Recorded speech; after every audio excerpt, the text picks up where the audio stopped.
You asked, how to divide 2456 by 2 using the long division method. 2 divided by 2 equals 1. 1 times 2 equals 2. 2 minus 2 equals 0.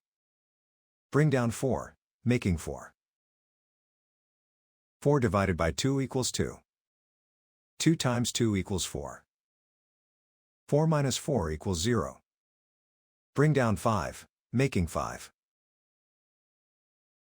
5 divided by 2 equals 2. 2 times 2 equals 4. 5 minus 4 equals 1. Bring down 6, making 16. 16 divided by 2 equals 8.